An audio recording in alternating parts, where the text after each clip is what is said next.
ರಾಜ್ಯದ ಲೋಕಸಭಾ ಸದಸ್ಯರನ್ನ ರಾಜ್ಯಸಭಾ ಸದಸ್ಯರನ್ನ ಇಂದು ಸಂಜೆ ಸಭೆ ಕರೆದಿದ್ದಾರೆ.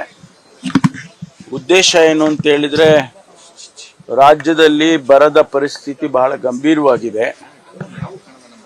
ಮುಂದೆ ಏನ್ ಮಾಡಬೇಕು ಅನ್ನೋದ್ರ ಬಗ್ಗೆ ಸರ್ಕಾರ ಈಗಾಗಲೇ ಅನೇಕ ಚರ್ಚೆಗಳನ್ನು ಮಾಡಿದೆ.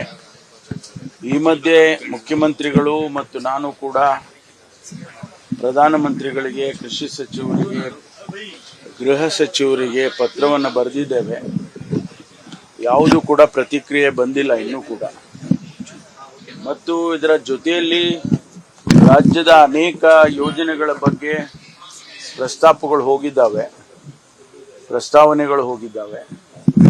ಅದರ ಬಗ್ಗೆ ಕೂಡ ನಮ್ಮ ರಾಜ್ಯದ ಪ್ರತಿನಿಧಿಗಳಲ್ಲಿ ಚರ್ಚೆ ಮಾಡಿ ಸಂಬಂಧಪಟ್ಟ ಸಚಿವರುಗಳ ಹತ್ರ ಮಾತಾಡಿ ಅದನ್ನು ಮಂಜೂರು ಮಾಡಿಸ್ಕೊಡೋದಕ್ಕೆ ಪ್ರಯತ್ನ ಮಾಡಬೇಕು ಅನ್ನುವಂಥ ವಿಚಾರ ಕೂಡ ನಾವು ಚರ್ಚೆ ಮಾಡೋರಿದ್ದೀವಿ. ಮಾನ್ಯ ಮುಖ್ಯಮಂತ್ರಿಗಳು ಈಗಾಗಲೇ ಹಿಂದೆ ಅಧಿಕಾರಿಗಳನ್ನ ದೆಹಲಿಯಲ್ಲಿ ನಮ್ಮ ರಾಜ್ಯದಿಂದ ಹೋಗಿರ್ತಕ್ಕಂಥ ಅಧಿಕಾರಿಗಳನ್ನ ಮುಖ್ಯಮಂತ್ರಿಗಳು ನಾನು ಎಲ್ಲ ಸಭೆಯನ್ನು ಕರೆದು ಚರ್ಚೆ ಮಾಡಿದ್ದೇವೆ. ಅವರ ಸಹಾಯವನ್ನು ಕೂಡ ಪಡ್ಕೊಳ್ಬಹುದು.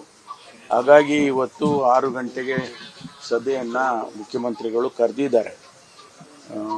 ಇದರ ಜೊತೆಯಲ್ಲಿ ಬಹುಶಃ ಸಂಪುಟದ ವಿಸ್ತರಣೆ ಬಗ್ಗೆ ಈಗಾಗಲೇ ಅವರು ಒಂದೆರಡು ರೌಂಡ್ಸ್ ಚರ್ಚೆ ಆಗಿದೆ ಹೈಕಮಾಂಡ್ನವ್ರ ಜೊತೆ.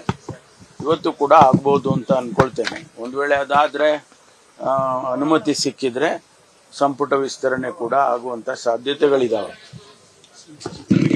ಖರ್ಗೆ ಅವರು ಸಂಸತ್ನಲ್ಲಿ ಬರದ ಸಲುವಾಗಿ ಧ್ವನಿ ಎತ್ತದ ಮನವಿ ಏನಾದರೂ ಪಕ್ಷದಿಂದ ಆಗಿದೆ ಸರ್?